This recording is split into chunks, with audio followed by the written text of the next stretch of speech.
저희 그러면 동영상 중에 은사 스님과 행자 간의 갈등에 출연하셨던 두 분과 또 그와 연계된 이야기를 해주실 분을 특별 손님으로 모셔왔습니다.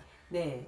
제가 출연했던 자로서 소개를 드릴게요. 제가 이제 행자 역을 맡았었고요. 그리고 제가 모셨던 은사스님으로 해범스님이 출연을 하셨습니다. 그리고 이 영상을 찍을 때 제가 꼭 모셔와달라라고 부탁했던 게 해범스님의 실제 행자이셨던 이 불수스님이세요. 그래서 저는 그때 이제 짧게 연기를 한 거였는데 실제로 행자 생활은 어떤지 이제 그게 너무 궁금해서 한번 모셨습니다. 화쟁위원을 하고 있고요. 그 다음에 해인사에서 출가를 해서 지금은 해인사 말사인 그 심적정사라고 산청의 심적정사에서 소임을 맡고 있는 해범입니다. 반갑습니다. 반갑습니다. 네, 안녕하십니까. 저는 이제 해범 스님의 상자인 불수 스님입니다. 네, 반갑습니다. 불수스님. 불수 스님은 좀 끌려온 느낌이 나는데 맞나요? 네.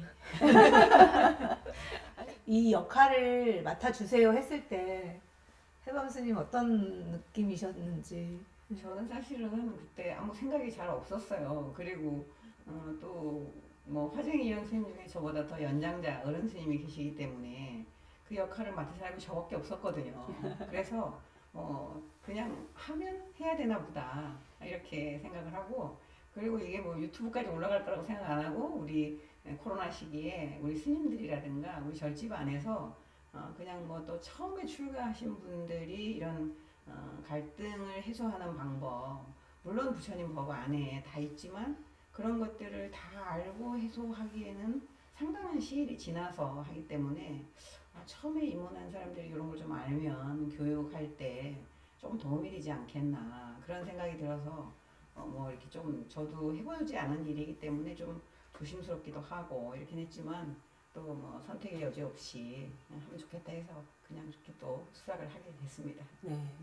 이게 굉장히 놀라운 일인데요. 이 화쟁위원 분들은 정말 아무도 모를 테면 난 못하겠어 하고 빼시는 분도 없고, 정말 이거 해주세요 그러면 네 이러고 하시는 그런 분들이 굉장히 다양한 분들이 모이셨음에도 불구하고 예. 좀 그렇더라고요. 그래서 이분들이 정말 이 화쟁에 대한 열의가 대단하신가 보다, 이 갈등을 해결해야겠다라고 하는 그런 마음이 대단하신가 보다라는 생각을 하게 됩니다. 네, 감독으로서 우리 배우님들에게 항상 고마운 마음을 가지고 있습니다. 열심히 응해 주셨고요. 네. 그리고 이 행자와의 케미도 되게 좋았거든요. 어떻게 생각하세요? 아니, 행자님이 역할을 너무 잘하셨어요. 저는 사실 이렇게 이런 데 노출이 된 게 처음이어가지고 제가 봐도 너무 어색하고 그렇더라고요. 근데 또 이걸 해보면서 연기하시는 분들이 굉장히 힘드시겠구나 이런 생각을 했고, 근데 우리 박사님은 그 행자 역할을 마치 행자 생활을 얼마나 몇 번 많이 해본 사람처럼, 아니면 뭐 은사 스님 속에 들어갔다 나온 사람처럼 너무 잘하시더라고요. 그래서 저희가 이게 갈등 사례로서는 두 번째 영상이었는데요. 은사 스님과 행자 간의 갈등. 자, 진짜 민망하네요.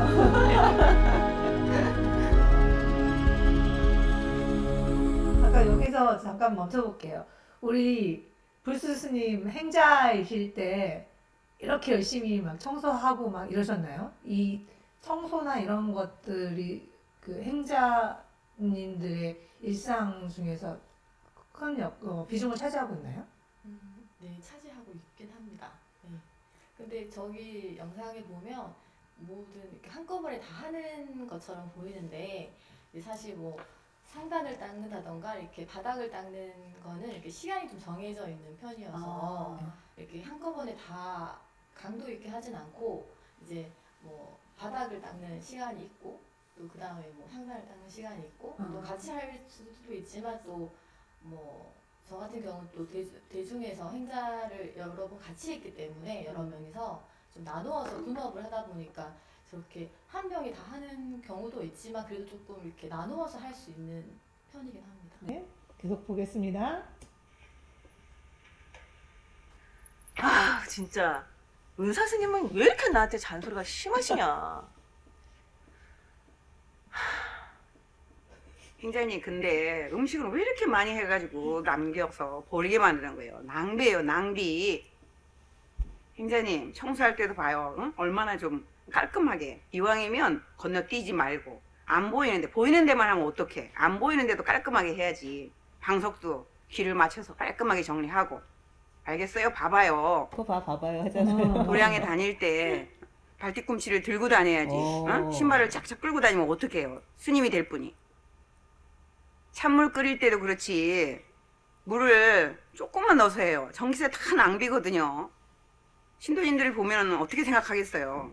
진짜 대본 누가 썼는지 너무 디테일해요. 저는 저거 계속 생각하거든요. 예. 저도 집에서 전기 포트에다가 이제 물을 넣고 끓이는데 예. 저는 이제 약간 넉넉하게 넣고 끓였다가 이제 필요한 만큼 넣고 남은 데다가 뭐 물을 더 넣어서 끓이고 이런 식으로 하거든요. 예. 근데 요즘은 생각하면서 해요, 그거를.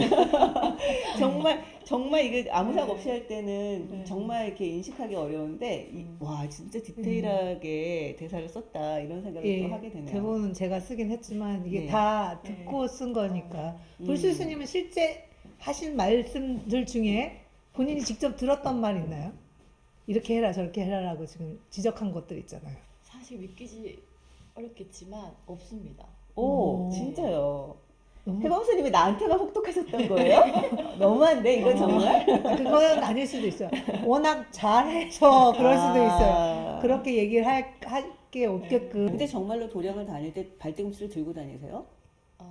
뒤꿈치를 들고 다니기보다는 이렇게 소리를 이렇게 신발을 끌진 않습니다. 아, 네네네. 네. 소리 내지 않게 다니는 게 그죠. 원칙인 네. 거군요. 네. 특히 법당에서는 더 아. 그래서 어쨌든 자 조금 더 보겠습니다.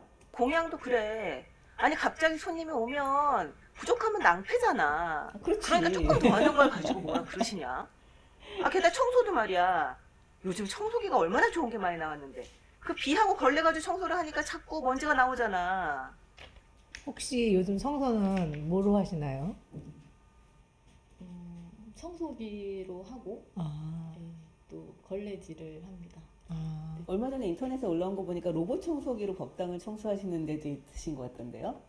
네, 법당 같은 거는 걸리는 그러니까, 데가 없잖아요. 그렇죠. 그냥 뻥 이렇게 공간이 넓으니까. 네. 그래서 뭐 로봇 청소기도 할 수는 있겠죠. 근데 대부분은 청소기가 요즘에는 비치가 되어 있고요. 그리고 그전에는 법당은 꼭 손으로 닦았어요. 그랬는데 지금은 이제 뭐 출가자도 좀 작고 적어지는 추세고 이래서 밀대 같은 것도 이용하는 경우도 있고 지금은 이제 뭐 많이 현실화되어 있죠. 행자를 좀 더 보죠. 예.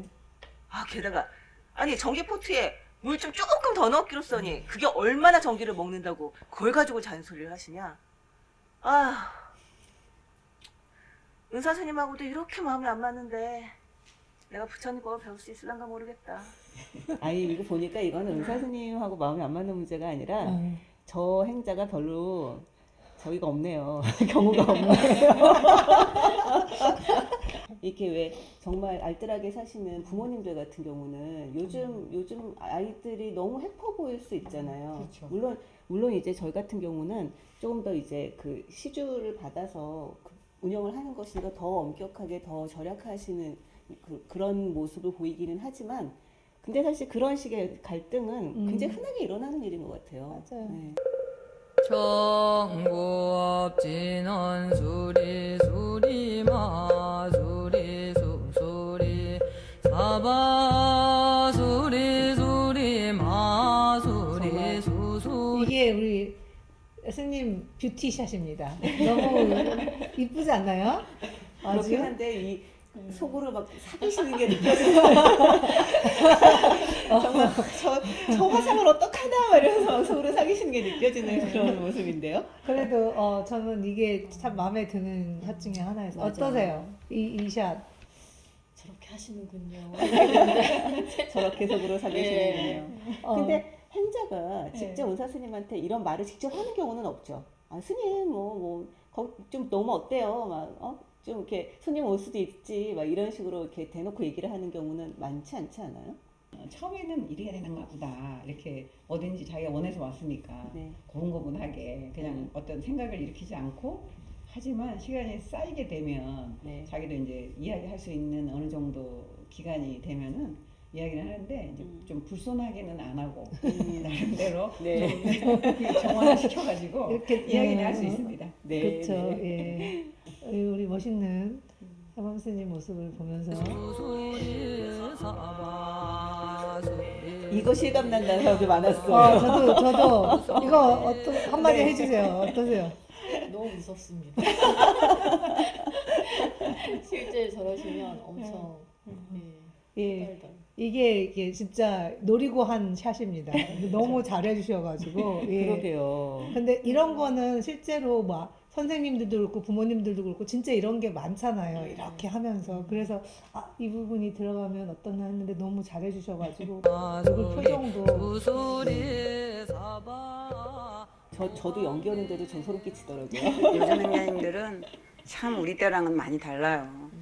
출가하기 전에 세속이 다 부족함이 없이 넉넉하게 살아서 그런지 정말 물건을 아낄 줄도 모르고 소중하게 생각하지도 않고, 그렇지만 절집의 모든 것들이 다 신도님들 정성으로 모여지는 거잖아요. 낭비하면 절대로 안 되거든요. 어디 부처님 말씀이 경전하고 법문에만 있겠어요. 제가 뭐라고 조금만 얘기하면 그걸 다 잔소리라고 생각하고 그렇거든요. 그 부분은 저도 참 아쉬워요. 이 댓글 보면 음. 스님 말씀 다 맞다고 하시는 분들 많거든요. 아니, 솔직히 저도 그렇게 생각합니다. 맞다고 네, 생각해요. 네, 맞아요. 근데 그 와중에 무우님이 두 분 다 옳다고 해주셔서 예. 살짝 위로를 받았습니다. 네. 근데 그게 바로 화쟁이라서 그러니까 모든 그러니까 나도 맞고 당신도 맞다, 나도 틀리고 당신도 틀리다 이러한 자리에서 이제 화쟁이 출발을 한다. 그 내부의 속마음 이야기를 들어보면 다들 자기 나름대로의 타당한 근거를 가지고 하는 행동이다. 아무 근거 없이 남을 약 올리려고 하는 행동들은 없는 거죠. 댓글에서 실제로 조금 격앙된 반응도 있기는 있었잖아요. 네. 네. 그 미소담님 같은 경우는 왜 절간 얘기를 밖에 내서 하냐, 뭐 이런 얘기를 하기도 하셨어요. 사실 이게 저희가 유튜브에 올렸다는 건 사실은 뭐 절 이외의 분들도 보신다는 얘기인 거고, 그러면 이런 갈등이 절에서는 아주 만연해 있나 보다, 보통 다들 이런 갈등 하나 보다 라고 생각을 하실 수도 있는데, 그래서 만든 건 아니고요. 그렇다기보다는 뭐 여태까지 보신 분들은 이게 아주 흔한 일은 아니라는 걸 다 이제 아셨을 거고, 그랬다기보다는 이런 갈등이 생겼을 때는 어떻게 해결할 것인가, 이 얘기를 하기 위해 사실은 만든 이야기거든요. 근데 세월이 바뀌었으니 세월 따라 가시길요. 행자님들 힘내세요. 너무 라떼 하지 마시길요. 이건 이제 스님을 은근히 스님을 디스하는 비판한 거잖아요. 그렇죠? 그러네요. 예, 이런 얘기 들으면 어떤 생각이 드세요? 어쨌든 스님들도 받아들일 건 좀 받아들여야 되잖아요. 그래서 근데 이미 그렇게 하고 있는 절집이 이미 시행되고 있는 부분이고, 또 그런 말씀들은 요즘에 왜 젊은 사람들이 조금 지난 이야기 하면 뭐 꼰대 또 뭐 라떼 이런 얘기 많이 하시잖아요. 근데 수용할 거는 사실 수용해야 되는 면이 있어서 틀린 말은 아니었던 것 같아요. 기분에 썩 좋지는 않겠지만은 맞는 말씀이기 때문에 우리도 받아들일 건 받아들여야 되겠다. 그리고 사실 행자 생활이 쉬운 일은 아니잖아요. 그렇지만 또 지금 옛날에 비하면 또 라떼처럼 되지만 뭐 요즘에는 행자라고 부르지도 않아요. 금자님이라고 그래요. 우리 김치를 금치라고 하듯이. 네. 저 지금 가면 좀 인기 있나요? 그렇죠. 어쩌면 저기 탁자에 미리 올라갈지도 몰라요. 그렇네요. 근데 정말 원칙적인 면에서는 정말 중요한 부분인 것 같아요. 원칙적으로 절에서 살림을 아끼고, 그리고 그 아낀 만큼 또 그만큼 이제 신도분들한테 돌려드릴 수 있는 뭐 기회를 찾는 것은 원칙적으로는 굉장히 맞는 말이라는 생각을 하게 됩니다. 이러한 악플에 대한 대처하는 자세라든지 이런 것들을 좀 스님한테서 조언을 얻고자 하는 사람들도 있지 않을까 싶긴 하거든요. 글쎄, 악플을 듣고 누구나 처음 접하고는 기분이까지 썩 좋지는 않겠죠. 그런데 그거는 정말 이미 감독님 말씀하셨듯이 나에 대한 이야기가 아니고, 설사 나에 대한 이야기를 하더라도 먼저 그 자체를 수용하고 보는 게 감정적으로 다치거나 힘들지 않고 그럴 것 같아요. 근데 우리가 이제 불교를 공부하는 이유 중에 하나가 되돌아보는 거잖아요. 돌아보는 게 있기 때문에 그 악플을 했을 때는 또 그만한 이유가 있을 거거든요. 그 개인의 문제일 수도 있지만 그 사안에 대한 그분의 또 의견이니까 그래서 그런 걸 좀 돌아본다면 그렇게 상처만 받지 않을 수도 있지 않을까. 그리고 또 너무 자기가 받을 수 없는 정도의 이야기다. 그러면 그런 것들은 나에 대한 것이 아니니까 그 사안에 대한 것이니까 조금 내려놓는 것도 필요할 것 같다는 생각이 드세요. 스님 방금 말씀해 주셨던 부분이 저희가 이 영상을 만들면서 그 얘기하고자 했던 그 화쟁적인 문제 해결 방법의 가장 이제 첫 번째에 해당하는 것이라는 생각이 들거든요. 그러니까 감정과 문제를 분리하라는 거죠. 실제로 이 이야기 속에서 일단 제가 욕을 먹는다고 하더라도 그건 제가 욕을 먹는 게 아니고 그 드라마 속에서 나온 그 역할이 한 말에 욕을 먹은 거니까 그냥 제가 거기에 대해서 이제 일단 감정적으로 상할 필요가 없는데 근데 지금 현재 많은 사람들은 어떤 왁을 달리거나 하면은 그게 뭐에 대한 얘기인지도 별로 생각하지 않고 일단 기분부터 상하고 보잖아요. 그러니까 감정과 문제를 먼저 분리하는 것 이게 가장 첫 번째 단계로서 해야 될 일이 아닌가 하는 생각이 듭니다. 네. 어떤 문제가 생겨도 사실 그 당시에는 좀 이렇게 올라오는 마음이 있으니까 그때 살짝 좀 피했다가 좀 감정이 스스로 좀 투스려지고 난 다음에 다시 이제 며칠 지나고 이럴 때는 이제 또 의사 선생님한테 그 상황을 다시 이제 설명을 하면 또 거기에 또 의사 선생님이 그때 반응하신 또 다른 의견이 있으시면 또 이렇게 말씀을 해주시거든요. 그러면 또 이렇게 그때 제 혼자 올라왔던 그런 감정들이 거의 다 오해였다는 거를 알게 되면서 또 없어지고. 네. 지금 얘기를 하다 보니까 이 비디오에서 가장 중요한 장면은 중간에 스님이 이렇게 속으로 사귀시는 그 장면이 아닌가라는 생각이 듭니다. 정말 감정을 내려놓고 문제를 좀 더 이렇게 좀 고요하게 바라봤을 때 그때 서로의 속마음이 드러나면서 실제로 둘 다 만족할 수 있는 어떤 해결책이 발견될 수 있는 여지가 있다는 거죠. 네. 맞아요. 속마음을 들으면 그 둘이 싸울 때는 날카로운 말들이 화살처럼 꽂히는데 속마음을 듣는 순간 이게 확 아까 말씀하셨듯이 마음이 해지가 된다. 갈등 해지 이렇게 저절로 되거든요. 그러면은 갈등을 해결할 이유가 없어요. 이게 저절로 사라지니까. 네. 예, 그러한 세상을 저희들이 꿈을 꾸는 거죠. 열린 그렇죠. 마음으로 서로 대화할 수 있는. 네. 아까 댓글 얘기하면서 왜 절간 얘기를 밖에 내서 어쩌자고 하냐 뭐 이렇게 말씀하신 분이 있다고 말씀드렸는데 이런 절간 얘기는 밖에 계속 해야 될 것 같아요. 그쵸. 절에서는 이런 방식으로 문제를 해결한다는 것을 밖에 더 많이 얘기를 하고 밖에서 문제들을 해결하는 분들이 절에선 이렇게 해결을 한대 라는 것을 배워서 해결할 수 있다면 그럼 그거야말로 저희가 부처님의 말씀을 좀 널리 전파하면서 평화로운 세계를 만드는 데 일조하는 게 아닌가라는 생각이 듭니다. 좀 전체를 보는 안목으로 그 한 면만을 보게 돼서 또 자기 그 어떤 편견이라고 해야 되나 그런 것 때문에 관계가 틀어지게 되고 또 문제를 해결하기 위해서는 절대로 감정을 내세우지 마라. 일반 사회에서도 법적인 소송이 다툼이 계속 되는 거는 밑에 깔려 있는 감정 때문에 감정 싸움이라 하잖아요. 그런 거는 서로 다치는 일이니까 어쨌든 부처님 가르침을 바탕으로 우리가 그 제한된 환경이나 제한된 시간 속의 삶을 이렇게 감정 소모전으로 허비하지 않았으면 좋겠다 이런 생각을 하게 됩니다. 네.